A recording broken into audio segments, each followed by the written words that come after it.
I had the pleasure of attending my first meeting as chair of the Australian Chamber of Commerce and Industry's Employment and Skills Committee.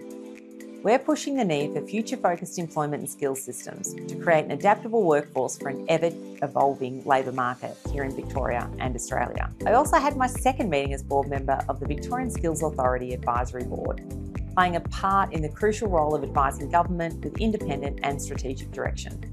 It's a privilege to represent the voice of business and industry and policy that shapes economic landscapes of today and tomorrow.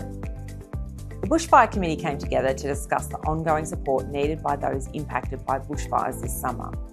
It's great to see representatives from across industries come together to discuss how we can uplift these communities in their time of need and to support their recovery. It was a pleasure to attend the Committee for Melbourne's Best Practice Tour and Leadership Luncheon hosted at Melbourne Airport. The Treasurer of Victoria was there, the Honourable Jacqueline Symes, and CEO of Melbourne Airport, Laurie Argus. They spoke about meaningful leadership and the future of infrastructure and opportunity in Victoria and the huge economic driver the airport is to our state.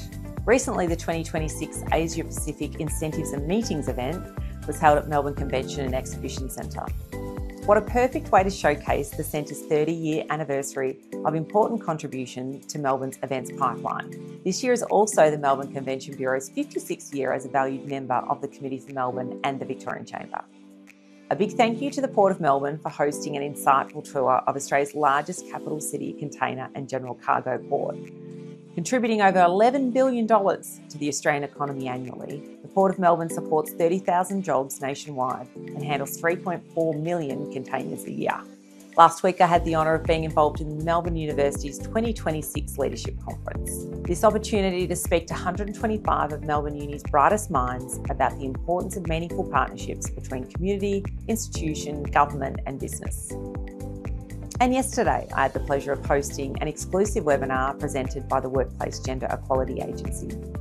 We heard from CEO, the Honourable Mary Wooldridge, and Insights and Capability Manager, Sam McCurdy, about how businesses can meet new compliance requirements and champion equality. We are just 1 week away from Future Victoria, presented in partnership with the Herald Sun. We're bringing together some of Australia's top leaders, innovators and industry experts to explore what's next for our great state. We're so lucky to have the Prime Minister Anthony Albanese joining us, along with Premier Jacinta Allan and Opposition Leader Jess Wilson. We hope to see you all there.